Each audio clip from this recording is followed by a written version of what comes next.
Hi, I'm Tyson Franklin, and welcome to this week's episode of the Podiatry Legends podcast. With me today are two more legends. One is a podiatry legend, and the other one is the podiatry legend's better half. It is his wife. With me today is Geoff Dowling and Noura Tashakor, and they have a company or a business called Modulign, which we're going to dig into. It's welcome to the future of customized orthotics. So, Geoff and Noura, how are you doing today? Very well. Thanks for having us on. Yeah, no, it's good. And I nailed the intro that time. You did. You're very good. I tell you, I reckon if I could do an episode at the end of the year of all my mistakes. Yeah, bloopers, blooper reel. A blooper reel. And everyone loves a blooper reel. It'd make it. I was on just a couple of months back, or during the holidays, I got asked to be in a short film, and they said, "Oh, we need this guy called Trent. I went to his description of what he was, and they said, "Can you play this part? There's a big pub fight scene, and we need you. You're the antagonist in the pub." I went, "Yeah, not a problem." It took us 11 hours to shoot this 8-minute film. Wow, that's pretty exciting. And yeah, so we'll get to. I've seen parts of it already, and it looks pretty good. It was a hell of a lot of fun. Definitely out of my comfort zone. Wow, so you're a movie star. Yeah, do you do this kind of thing often? Like, how did you get that? I knew the person who was putting the film together, and he'd asked me before if I wanted to be in one. And I went, "Oh yeah." I said, "If you ever get the right part for me," I said, then I'll do it. So what was this guy? This guy was a drunk. Oh, Trent. So it's all based on, it's the short film's called the King's Cup. So it's going to get entered in like the Brisbane Short Film Festival and all that sort of thing. And yeah, so it's about a bunch of young guys who are drinking because one of them are about to go away for uni. Anyway, so they go to their favorite bar, but at their favorite bar is a bunch of middle-aged guys. That's me, and we're having a rugby union get together. And so these guys turn up and they want to come into the bar, and all of a sudden they've been told they can't because there's already something going on. And then one of them is a real smart ass, and then I'm a smart ass, and then it sort of just ignites from this conversation. So did you have a stunt double? No, we did everything ourselves. It took me about 3 days later before I could walk. I was so sore because we're throwing people over bars and oh my goodness. And then sort of getting hit and then flipping over table and hitting the floor. Wow. It was just, it was a lot of fun though. So it took us 11 hours and 2 cartons of Coronas to get through it. Yeah, it's good. Because he said it's going to be more authentic for you guys are actually a bit terped while you do it. Yeah, great. Method acting. It was a lot of fun. And I now look at, every time I watch a TV show now, I look at it completely different because the amount of takes you have to do to get something right, but also realize you don't actually have to remember your lines. You can stuff them up as much as you want. Yeah, improv. So anyway, we didn't come on here to talk about my acting career. I wanted to talk about you guys. So for starters, I'm going to start with you, Geoff. How did you get into podiatry in the first place? So I guess my story is a bit of a long one. So I guess I had orthotics when I was a kid. So I saw an orthotist down in Mornington. Yeah. And so she made me my first pair of orthotics. And then when I was looking at a career or what to do when I guess finished year 12, I went to a career counselor, and she basically said, "Well, what do you like to do?" And I said, "Look, I really like making stuff with my hands, and I'd really like to help people." And she said, "Well, maybe you should think about doing either prosthetics and orthotics or podiatry." And I said, "Okay, great." And so I went to that original orthotist that I saw when I was a kid. Yeah. And I said, "Hey, can I do a bit of placement with you?" And she said, "Look, probably not great with her, but she had someone who basically she sent off her cast to, and he would make the orthotics, and his name was Paul Rechko." And so I contacted Paul, and he said, "Yes, no problem." So I worked there for a week, and I had a really good time with Paul. And at the end of it, because I think I was in year 10, he gave me $50 as a, thanks for coming along. And I was like, wow, this is great. Wow, that's a lot of money. That's a lot of money. So I made money. I had a really good time, and I made $50. So then I did prosthetics and orthotics. Yeah. And I guess towards that end of that degree, I wanted to keep studying a little bit more because I was still relatively young. And I really wanted to specialize in an area. And most of the grads back then for prosthetics and orthotics would go interstate. And I sort of wanted to stay, I guess, in Victoria, and eventually sort of have my own sort of little practice where I could, I guess do what I sort of wanted to do. So then I went back and I did podiatry on top of it. And so I managed to overload the last year of prosthetics and orthotics with 1 year extra of podiatry. And then, so then I came out the end with podiatry. And then in my final year, I did honours. And then while I was doing honours, I got a job in Geelong. And so I was traveling from Latrobe to Geelong, which was probably about an hour and a half. It's a long trip. It's a long trip. Yeah. And so I was doing that sort of trip every day. And then I kept going for another 6 months after I graduated. And then it was funny, the original orthotist because I sort of did a bit of work at Latrobe as well. So I'd work in the prosthetics and orthotics lab, sort of manufacturing the big CAFOs and all the big braces for the students. So they'd take the casts and then I'd make the devices for them. And so I sort of had a relationship with a lot of the orthotists in there. And so while I was doing this trek to Geelong every day, Paul, the original guy I did the placement with, who gave me the $50, he found out that I was doing this trek to Geelong every day, and he actually approached me and he said if I would be interested in working for him. And he didn't remember me, from 6 or 7 years ago. So it was nice how it sort of all so it was just a coincidence that he actually asked you. He didn't realize that. He didn't remember, but when I was in the interview, I'm like, you probably don't remember me, but I was one of I was a student who you, I guess, mentored for a week. Yeah, you bribed me. You bribed me 7 years ago. $50. You got me into this. So then I worked for him more as an orthotist than a podiatrist, but I did a bit of both. So, and he worked with a foot and ankle surgeon. So a lot of the patients would come and see this foot and ankle surgeon, and the foot and ankle surgeon, if he didn't particularly want to manage them surgically, he would send them to myself or Paul. And then we'd also manage people post-operatively with, orthotics and braces and things like that, and rehabbing them. And so I did that for a few years. And I guess in Paul's practice, I'd sort of make a lot more orthotics as well by hand in the old school plaster mods. And that's sort of when I sort of really developed, I guess, a passion for making these devices. So then when I started my own sort of private practice in Northcote, where I kept making the orthotics, and there was a specific before you go any further on that. Oh, sorry, Noura, how did you slide into here?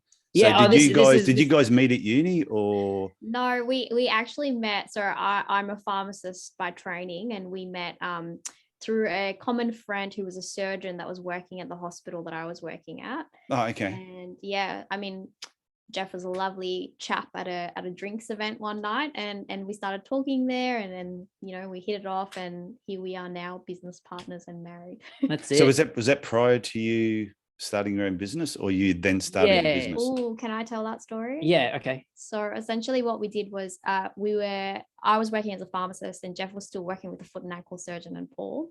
And he started to kind of talk about how he wanted to start seeing clients who weren't just post-op or kind of focusing on orthotics. He wanted to kind of practice on lower limb pathology and specialize in the complex stuff. So we had one night where we were talking, and he said, oh, what if I started my own clinic and I could kind of focus on the stuff that I'm really interested in? And I thought, you know what, I'd love a break. I'll take 6 months off from my job at the hospital. I'll be your receptionist / practice manager. And then you can kind of get it kick-started. So we started a clinic in Northcote together. And then on that 6 month How long ago was that? Oh, this was 2017. Okay, so a few years ago. 5 years now, yeah. So we had a 5-year anniversary. And while we were sitting, while I was his receptionist, I got a little bit bored on reception, so I branched out into another business, but we won't go into that. But yeah, that's how we met. So we met over drinks through a common mutual friend, and Geoff started the clinic, and I kind of helped him and had a bit of a break from hospital work. Okay, question about you doing being an orthotic, or I can never say it. Yeah, everyone stuffs up the one. Everyone stuffs up the word. Orthotist. Yeah. Orthotist. Okay, so you being an orthotist and then doing podiatry, the crossover of what you learned as an orthotist to what you learned about making orthotics doing podiatry, What was the say biggest similarity or biggest difference between the thinking? So I think when I went through and did podiatry as well, we sort of did a few courses, like a few subjects on cast manipulation and things like that. And it's completely different. Like I remember in podiatry, we got the nail and, you'd hammer it into the first metatarsal if you'd wanted to invert the rear foot by, 10 or 15 degrees, and then you'd measure the rear foot angle and then you'd sort of do it that way. Yeah. As opposed to with orthotists, it's sort of more of you sort of just, you just modify the cast without, so much angles and modifications and so much specifics. So it's a bit more of an art, sort of more prosthetics and orthotics. But even like all the skills, who makes the better orthotics? Oh man! Oh. Sorry, but I reckon there's all these podiatrists driving in the car at the moment, and they go, "Oh, who makes the better orthotics?" Go on, ask the question. Ask the question. It's really difficult. Like, I mean, I see good orthotics from podiatrists, and then I see bad orthotics from podiatrists, and then I see good orthotics from orthotists, and then I see bad orthotics from orthotists. So it's a bit good answer. It really, thanks. Sitting on the fence. It really depends on who's making them, and also for the specific problem as well. Yeah, I do admit that I have seen some podiatrist orthotics over the years that I went, questionable. Yeah. And then I've seen some from the orthotists. So I got it right that time. Yeah, and I've looked at them and I've going, oh well, questionable. So I see what you mean. Yeah, I think you've got to be, especially when you're talking to patients and you see something that some other practitioner has given a patient, you can't like immediately say, oh, this is terrible. I don't know what they were doing. You and I have heard that. I had patients come in to me, this one particular lady, and she came in and she said, oh, I think I need a pair of orthotics. I said, oh, what makes you think that? And she said, so she opens up this bag and she pulls out 4 pairs. Oh. And I looked at her, oh, what are they? She said, well, and she takes me through the story. Saw this guy and he saw the first pair and said they were crap. So he made me a pair. And then I couldn't fit him in my shoe. So I saw somebody else and then he said, oh, they're crap. So then she saw somebody else. Anyway, I was the 5th podiatrist. I said, well, why did they say they were crap? I said, because I'm looking at them. I said, just on the surface, they all look the same to me. Yeah. And I said, what's the biggest issue? She says, I can't fit them in my shoes. So I said, give me a pair. I went out the lab, ground the rear foot post off, which was just too bulky, thin, narrowed the profile, did a couple of other things, put it in a shoe. I said, try that. She goes, that feels amazing. Yeah. And she says, so you're going to make me a new pair? I said, no, I'm just going to modify the 4 pairs you've got, and you've got 4 pairs. You don't need any more. Yeah.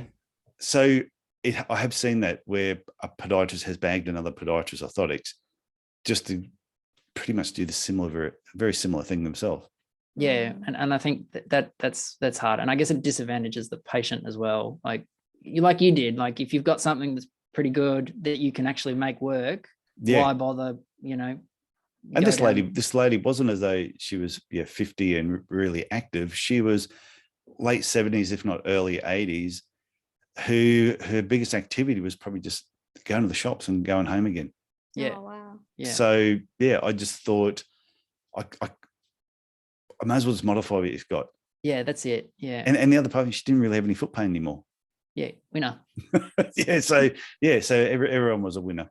Yeah. So getting back to you, so you set up your own podiatry clinic. Yeah. And so then what was the process of going from there to wanting to start designing something that's completely different? So I guess once I started the clinic, I sort of wanted to, separate myself from other podiatrists in the area. So everyone sort of wants to have their speciality. Yeah. And so I sort of went and I did a 2-year course in ultrasound. And so I like to, do a lot of ultrasound scanning and ultrasound guided injections and things like that at the clinic. And as well as that, I was still making, a lot of my orthotics by hand. And so I guess I had that sort of area as well. And like you said, like a lot of patients were coming in with orthotics that, they could have been better. Yeah. For one reason or another. And I guess the main thing that I was seeing, especially with those people with really flat feet, those severe pes planus foot types, where without that sort of really good rear foot control, they just sort of slide off the back of the orthotic. So like people would come in and they'd try to bump up the rear foot post, hugely, but then you could see with the wear pattern, the foot would basically just be sliding off the back and be sitting on the edge almost. And so I was making these orthotics, custom made ones. I called them deep heel cup orthotics. And so they had a deeper heel than normal, like really deep. And I'd had this material especially made. It was a mouth guard material that, people usually use for making mouth guards. Yeah. So I had that extruded especially for this purpose. And so the problem with that was that I ended up having, I think it was like 150 meters of the stuff because they only did it in 150 meter batches. So we ended up. You ordered the minimum. Yeah, ordered the minimum, and then it lasted like 3 years. It would just be sitting out there, just taking up all this space. Collecting dust. So then I sort of had the idea of, well, why can't I make these sort of devices for other podiatrists so that then they'll be able to benefit and they can give them to their patients? And so I made up 3 different cast sizes, so small, medium, and large. Yeah. And then I would, if someone wanted, so it was called DHC Orthotics. That was the original name that I'd sort of come up with. So deep heel cub. Oh, very clever. Yeah. I'm sitting there going DHC. Deep heel and cub. I think I still have the Facebook page up there. So and what I would I'm do going to look for it. When someone wanted to when someone wanted one of these pairs of orthotics, I would make them by hand off these casts, and then I would send them out. But the problem was that making them took up such a large amount of time that it sort of became a bit much. So you were sending them to other clinicians? Yeah, so I was sending these orthotics to other clinicians, and then they would be fitting them to their patients. So they would basically say, hey, can you make me a small? And I'd make them a small off these casts. The other problem was that because I was making them by hand, like all the smalls weren't exactly the same. Yeah. So then I took that cast and these molds to a product engineer, and I basically said to him, I said, well, how can we go about making this into a full-blown package, sort of where we can have something that will have the deeper heel cup to provide greater rear foot control and also be modular as well to adjust the arch and adjust the rear foot as we needed. And so after many versions, I think we got up to like 20 or something. Over 3 years. Yeah. Oh, it's taken forever. And I take it it wasn't cheap to go through this process either. No, which is sort of, I guess, so in the beginning when I started my clinic, we used my house as we used the money in the home loan. Yeah. So we extended the home loan to be able to bankroll the clinic, and then from there, I guess the clinic helped Noura set up her business, and now Noura's business is sort of helping bankroll this Modulign. Well, since you mentioned Noura's business, just give it a plug. Can podiatrists use it in any way, or it got nothing to do with podiatry? So thank you. We're an allied health company. We operate in the central north of Melbourne, and we essentially help people with disabilities. So we actually have podiatry. We refer to and receive referrals from podiatrists. And what's the name of your business? Tashakor. Tashakor. Yes. TASHACARE. Australia. That's the one. Yeah. Okay. Thought we may as well give it a plug while you're here. Why not? Thank you. Yeah. And I'll point out, and I mentioned this earlier on before I pressed record, that I wanted to point out to people that you have not paid me any money to come on here and talk about Tashakor or Modulign or anything like that. We sort of just cross paths, and I like sharing podiatry stories and things that they're doing. Whether people agree with it or don't agree with it isn't important. To me, it's just share what everybody is actually doing. So continue on with where you were. So yeah, so then I then after many iterations of this particular orthotic, we sort of came up with the final product. So that and then we had to come up with the right material as well. So we originally tried using polypropylene, but that was too rigid. Yeah. And then we tried using a really soft foam, and that was too soft. So then we got something. Your mouthguard material wasn't any good? So we actually got the mouthguard material, and we had that reverse engineered because they don't tell you what's in it. So I think the mouthguard material is EVA before they add the bubbles. and they call it EvaFlex. But so we had the chemical composition of that determined, and then from there we sort of were able to select a material that we thought might work, and it ended up working really well. So yeah, so that's sort of the process. So how happy were you both when you got the final design that you were happy with? You got the right material. There must have been a bit of a celebration. So even with when they send you a sample, there's always things that you can pick out. Like I'm a bit of I'm a bit of a perfectionist. So when there's little imperfections in it, like I'd be on the email saying, I'd take a picture of it and like I'd zoom in on it and I'd say, what's this? Fix this. So it's sort of really hard to be, I guess. It's almost like a continuous journey. Yeah. So even though we're at a place now where we're happy with it, we know it's going to be effective, it's clean. I mean, it's like culture. There's always more work to be done, isn't there? Yeah, and that's why one of the reasons why I ended up making my own orthotics is because when I used to just use a lab, especially back in the day when things were handmade or finished off by hand, if they were not perfect, I used to lose it. Yeah. If there's anyone here that used to make my orthotics for me in the early days, yeah, they probably didn't want me as a customer anyway, because I'm thinking I paid for that. Patients have paid for that. Yeah, that's it. I want perfection. That's right. Yeah, exactly right. So we're at a stage now where the product is perfect. We've got the box, and now we're just waiting on the first run to come here. The other so thing.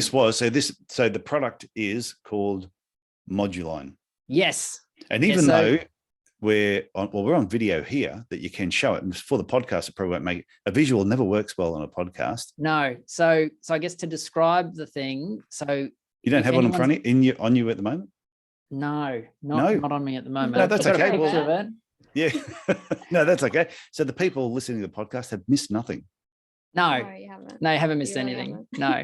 But you sent me a video, didn't you? You sent me a video? Yeah. So I will get a link to that video and put that in the show notes. So if people are listening and go, I want to see what this thing's all about, well, we'll have a link to probably your website and everywhere they can go. And then also that I'll put the video on my website. Thank you. Yeah, great. So I tried to make this device similar to if your hand was holding a heel and you can invert and evert the rear foot. So I sort of wanted to give that sort of level of control. And then by adding these little wedges, so you can get different degree wedges. So there's like 5, 10, 15 and 20 degree wedges. And you click them into the different little notches, and they're sort of all along the length of the orthotic on the inside and on the outside. So you can add more medial support and lateral support. And that's why it's changed from deep heel cup to Modulign. To Modulign. It's modular. Modular and alignment. So the podiatrist does these modifications. They don't give all the wedges and everything to the patient. Go here, knock yourself out, click them in, click them out. Yeah. So the idea was that the patient will come in to see the podiatrist, and the podiatrist will say, okay, I think you might benefit from these types of orthotics. They get them out, have a look, and then sort of they click in the wedges depending on how much support, either midfoot, rear foot, they want to give the patient, and then they can size them up statically, and then they can watch them go for a walk. And then if the patient says, oh, I think I need a bit more rear foot support, or if the clinician says, oh, there's not enough rear foot control, then they can pull out one of the other wedges and they can sort of click them in. And then it's like a different angle. So when people buy the box, so it arrives in a box, are all the different wedges in there, or does the podiatrist buy the blank and they have a bucket of wedges that they mess around with? So we sort of came up with two options. So we called one the starter kit, and the starter kit is basically for a clinician who's never bought them before. So they get the blank insoles, and then they get 4 sets of the different wedges. Okay. And then for the people who've bought them before and who've got an abundance of these wedges floating around, then they can just buy the blanks on their own, and they can also buy the packs of the wedges on their own. Yeah, that makes sense. So you're not wasting anything, because I have seen somewhere there'll be different things that all come with it, and you only use bits and pieces of it, and the rest of it we wanted to be, I guess, pretty environmentally conscious as well, and so the wedges are recyclable, Yeah, so you can. Yeah, I guess that's why I'm very passionate about this bit. So we didn't want to have too much wedges floating around. So we have specified a certain number in the starter kit, but then the clinician can just kind of supplement whatever they're needing through purchase of just the wedge angles that they want for future use. Okay. That and I guess the idea behind having, I guess, the different angles is if like the patient goes away and they try them, they wear them for 2 weeks and they say, I need more support, then they'll still have, I guess, the other wedges that they can sort of click out and click in to change it a little bit. Okay. So far, you've only been using them on your own patients? Sorry? Obviously you're using it with your own patients. Did you say you've got the first run ready to be delivered? So they haven't. Is anybody else using them yet? Other than yourself? What Geoff's done is, what he does, Geoff's clinic is about 500 meters down the road from my head office. Yeah. So what he does is he comes in once a week with a pair under his arm, and he uses the samples on our clinicians. So we've been trialing them in house. Yeah. And I think you've given it to a few other podiatrists, haven't you? Yeah, I've given them to a few other podiatrists to sort of try at the moment. And this seems to be working really well. The first run though, when are we anticipating for that to arrive in March? Yeah, hopefully the end of March. End of March? Okay, so I won't tell anybody what the date is that we're recording this. So end of March, so by the time this episode comes out, I'll tell you right now, it'll probably be very close to when they arrive. How exciting. Yeah, so the other thing, I guess I'm excited for you. Yeah, so this will come out midway, this episode will be released midway through March. So then people only have to wait another week or so and they'll be available. Ooh. So what I've been doing as well is, I guess, for the first 100 clinicians who I guess want to try these orthotics, I've been getting people to email me, I guess, with their practice details and their name, and then I'll send them out I guess a sample kit that they can try, because obviously it's a new product, and I guess I want to get everyone as excited as me about the things. So if anyone wants a sample kit, provided that the 100 spots haven't been taken, then they can send me an email. And what's your email? What's the best email address? So it's jeff@modulign.com.au. Okay, let's see. I'll have it in the show notes as well. Yeah. Jeff with a G. Jeff with a G. Jeff with a G. Geoff.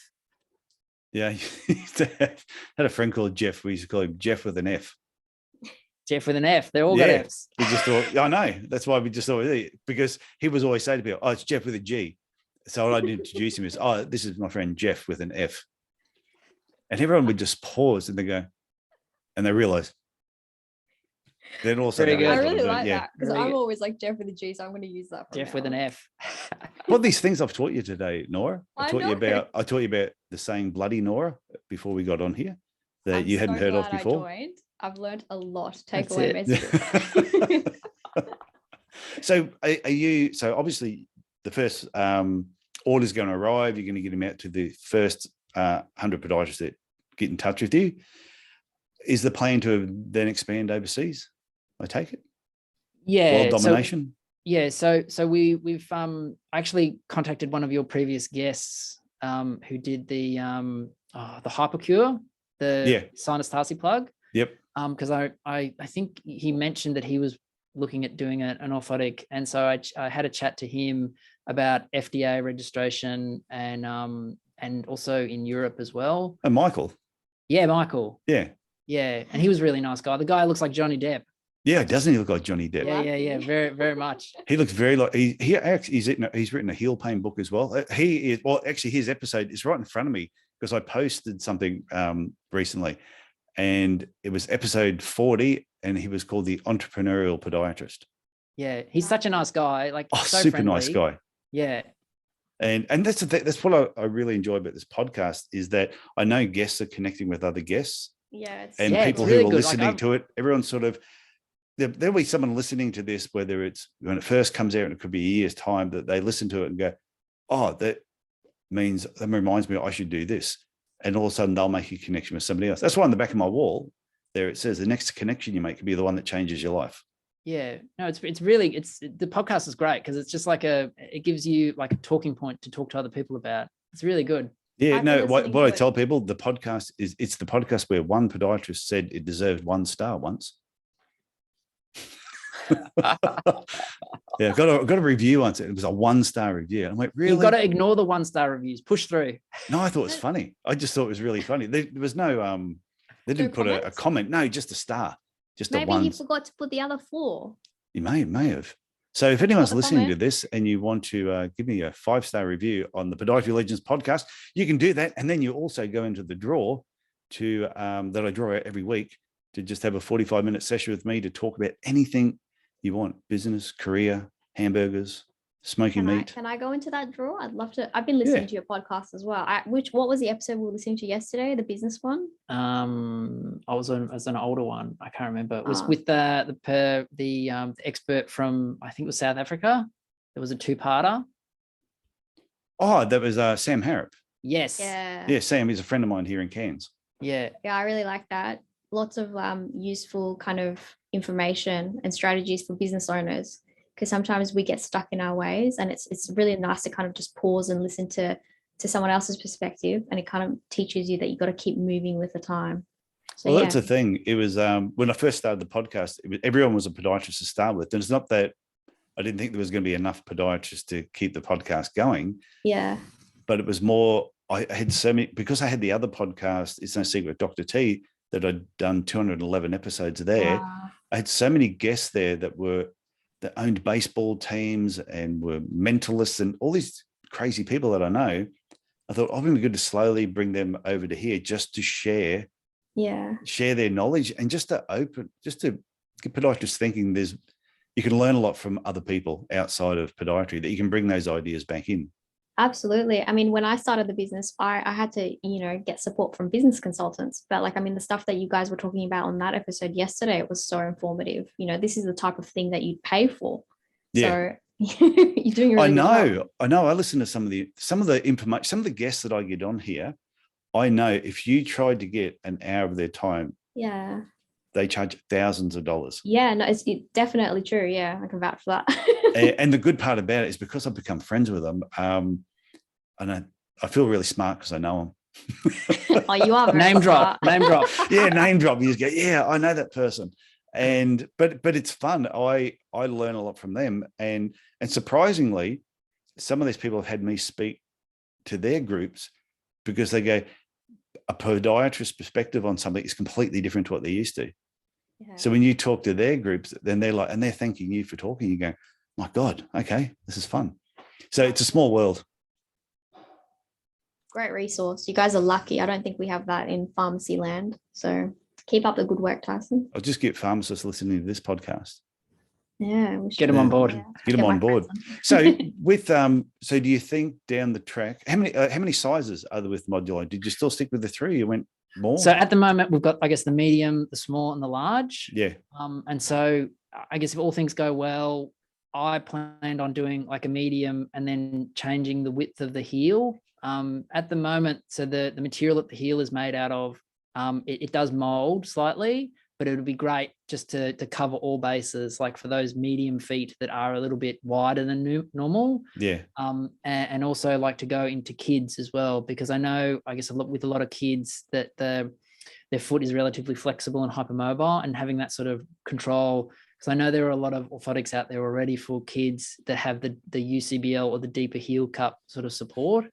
And so I think that will be the way to go as well. But yeah, also branching into overseas as well would I think be where we sort of want to go. That's the dream. Yes. That's the dream.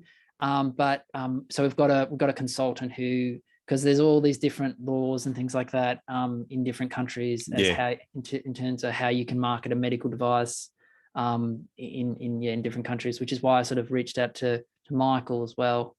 And so I've got a consultant that's helping me with that at the moment. That's good. So for now, we sort of wanted to just keep it local. Yeah, so the focus is Australia, but we'd love to kind of expand out if we can, and if it's a success and gets good feedback. Yeah, well, I think if you design something, of course, world domination would be great, but 100%. I think mastering it in your own backyard first, and iron out the bugs. And then you might find there's a few things you need to change and then sort of just work on it from there. So in your own podiatry business, is this the only product you use now, or do you still do custom orthotics? So at the moment, just because we haven't had enough of the actual product in-house, I've still been making them by hand. Oh, okay. But it's some of the patients that I've had in where I think that they would benefit from it. I've actually sort of whipped out the sample and I've popped it in and I've adjusted the wedges and I've watched them go for a bit of a walk and they say, wow, this is great. And I said, sorry, it's not available yet. They're like, why are you showing me that? Like, what is this? You tease. That's it. So then I said, well, I can make one that's basically, that's the same, but it has to be custom made. So and what about price wise? Can you talk about price at all? Yeah. So what we were going to do is for the starter kit. Yeah. So we were thinking maybe about $109 Australian. Okay. And then we were thinking the podiatrist would sell them to their patients we were thinking around $380. Okay. Just because they're more of a high end sort of a product. And they're customizable. So it does take a bit of the podiatrist knowledge to get this right as well. And so we wanted to make it so that there was a similar profit margin to a custom orthotic. Yeah. But it won't be as expensive as an initial custom orthotic. So so we wanted to sort of hit that sort of sweet spot in terms of price markup. So because we don't want the podiatrist to go, why are you sort of cutting our grass in terms of getting onto being more of a custom orthotic. We want it to be, I guess, another option. So another tool in the toolbox. So if they do have a patient that might benefit from these orthotics, then, we want someone to go, great, we can whip them out and we can adjust them on the spot, on the fly, and then see how it sort of goes. How does it relate with health funds? Do they have a problem at all with rebates towards the device? Good question. We'll have to look that one up. No, that's right. Just thought I'd throw it out there. No, that's good. That's very good. I'm making a note right now. Very good. Custom, private health insurances. Yeah, because I guess that would, because I guess there's different codes for both of them. Yeah. Yeah, well, I haven't been in my practice for 5.5 years, but I think it's 268 off the top of my head. Memory, I know 221 is the custom one. Yeah. I don't know if it's 268. Someone's listening to this, they'll probably tell me, yes, Tyson, you haven't been away too long. But it's one of those things. But I know on some health funds you can claim on pre-made orthotics that are modified. Yeah. And I do recall someone once when I was in America and they said, what is customized? Yeah. So like you have a plaster cast and orthotics made or something that you're doing. How much do you have to customize something before it's custom made? Yeah, it's true. So there'll be a fine line, but I think it's something you need to sort of dig into and find out, because you're going to get podiatrists who are going to ask that question, especially after listening to this. Very good question. So we sort of wanted to say that they were customizable, as opposed to, I guess, being purely custom. How Geoff first kind of pitched it to me was, it's going to be like a filler spot in the market that doesn't exist. So it's its own entity almost. It's not a prefabricated one that you can buy off the shelf, because it has to be prescribed from B2B or it's a clinician, but it's not custom like the custom ones that he makes in the back of his clinic. Okay. So it sits right in between. Yeah. Can I ask you another tough question? Yeah. And the good part, to let people know, I haven't prepared any of these questions either. So you're very good. Are you only going to service podiatrists and maybe orthotists? Are you going to service physiotherapists, chiropractors, and other professions? So I guess this would, if there's I know how to answer it if you want an answer. If there's a big take up with podiatry, I'd be more than happy to just to market them to podiatrists. That's what I wanted to hear. I think the important thing is to make sure that the clinician who's prescribing them has the knowledge to be able to customize it. So I think our intention was to start off with podiatrists and see how they go. And then from trial and error, if it looks like it's something that needs to be limited to podiatry, I think the outcome needs to be that it's effective. So we would limit it to podiatry. So at the moment, we were going to do, I guess, a bunch of videos in terms of how to actually tune the orthotics. So how to get the best results and the best sort of alignment, if you like, for the patients. So it's sort of like a how-to guide for the podiatrist who's using it for the first time. And as well as that, on the website, once you sort of sign up to the login portal, then there's going to be a bunch of other videos on there too, that sort of like different pathologies and I guess how these sort of orthotics help with those sort of different pathologies. Yeah, and I was going to put up a bunch of ultrasound training videos as well on there. Just that's all right. I think it's good. Shove it all in there. So I think that's the interesting part, though. If podiatrists want to keep this product in podiatry, then they need to test it out, try it, use it, give you feedback. If they don't like it and it's not working, you need to know why so you can make changes. And if they do like it, then they need to use it in amongst the other treatment that they're actually doing. And I've spoken to other people who have a particular product and they do sell it to all the different professions. And when I asked them why, they said, because podiatrists didn't want it. Yeah. And then they bitched and complained about it afterwards. Yeah.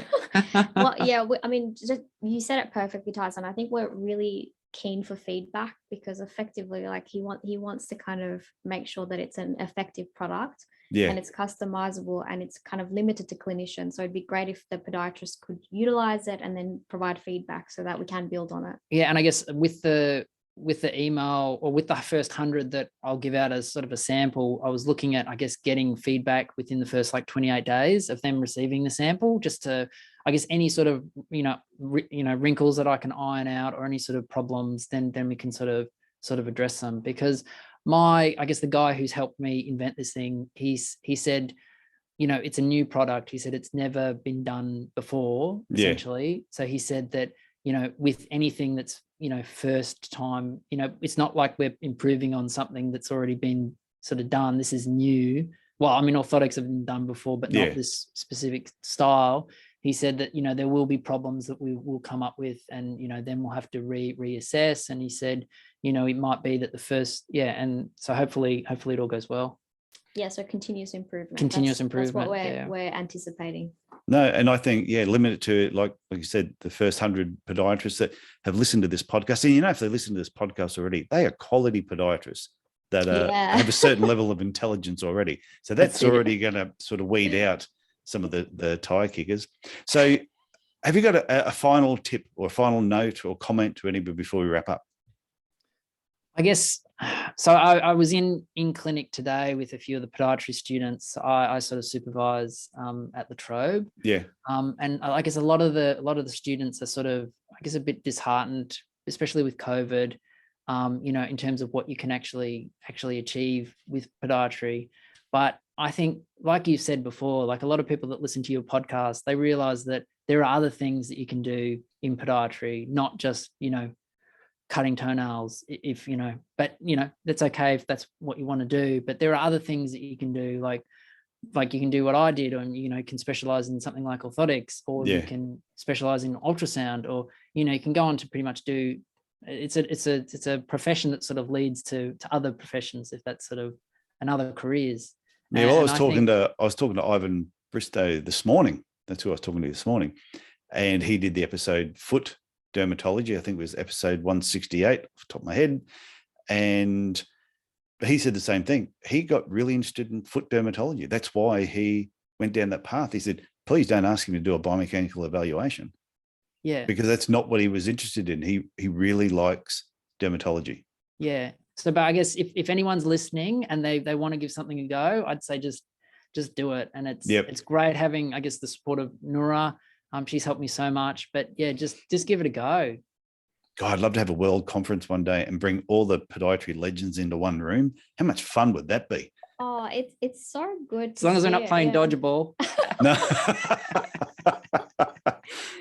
Yes. People are going to go, what's the dodgeball reference? So I've broken. I've broken my humerus. It wasn't not funny. Would you think that'd be funny, would you? It wasn't funny then. So Noura, is there anything you want to say to wrap up? Thank you so much. My wife likes to get the final word. I'm only joking. She's hope she didn't hear that. I just wanted to say thank you so much for having us on the show. It's been a nice journey, and thank you for your lovely podcast. Like I said, I've been listening, and I think you've got a lot of helpful tips. And for anyone out there who is listening and is looking for a job, this person over here is also looking for a podiatrist at our clinic. There's nothing, and go on to in the Podiatry Business Owners Club, jump on there. If you've ever got a job that you want to promote, jump on there and just promote it. Oh, thank you. But send me an email beforehand. There's a little secret way that you can promote your position, and I'll tell you when we get off air here, that will definitely help you get more people apply. So I'll tell you when we jump off. So much. No, that's okay. So Geoff and Noura, I want to thank you for coming on the Podiatry Legends podcast, sharing part of your story and what you've been doing. And I look forward maybe another 12, 18 months getting you back on and just seeing where has it actually progressed over that period of time. I reckon that'd be really good. Yeah, I was talking to Noura, and I think, like, you know, she'd be really good just to have a chat with on her own, just because of all the stuff that she's done with her sort of business as well. You're embarrassing me now. Thank you. Okay, so thanks for coming on. Thank you. Have a good one.